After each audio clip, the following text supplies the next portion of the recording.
I am confused. Being philosophically consistent and being a very honest person, I'm sure you can tell me where God came from.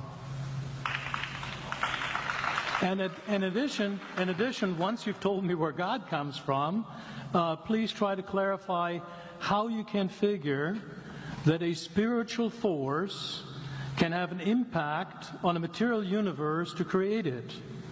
I think that some years ago we already talked about that kind of thing in philosophical circles at any rate, by posing the question, if angels are made of spiritual matter and a pen is made of material matter and spiritual matter displaces no space, how many angels can dance on the tip of a pen? I have a sense of sort of reversal experience here, but please do, go ahead. You got 5 minutes. Now, I just want to know which question. That's all right. You may take the rest of the minute. We're supposed to do one question at a time. Which one would you like? That was part of the format for the debate. So which question? I want you to fill in the story of the rest of the beginning of the universe. God, spiritual matter, impact on material matter. Okay. So 2 questions. All right. Go ahead. All right, your question, where did God come from, assumes that you're thinking of the wrong, obviously it displays that you're thinking of the wrong God, because the God of the Bible is not affected by time, space, or matter. If he's affected by time, space, or matter, he's not God. Time, space, and matter is what we call a continuum. All of them have to come into existence at the same instant, because if there were matter but no space, where would you put it? If there were matter and space but no time, when would you put it? You cannot have time, space, or matter independently. They have to come into existence simultaneously. The Bible answers that in 10 words. In the beginning, there's time.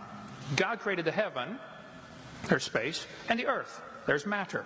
So you have time, space, matter created, a trinity of trinities there. Just, time is past, present, future. Space has length, width, height. Matter has solid, liquid, gas. You have a trinity of trinities created instantaneously. And the God who created them has to be outside of them. If he's limited by time, he's not God. The guy who created this computer is not in the computer. He's not running around in there changing the numbers on the screen, okay? The God who created this universe is outside of the universe. He's above it, beyond it, in it, through it. He's unaffected by it.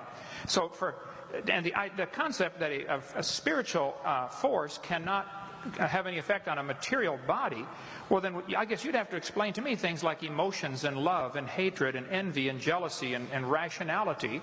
I mean, if your brain is just a random collection of chemicals that form by chance over billions of years, how on earth can you trust your own reasoning processes and the thoughts that you think? Okay, so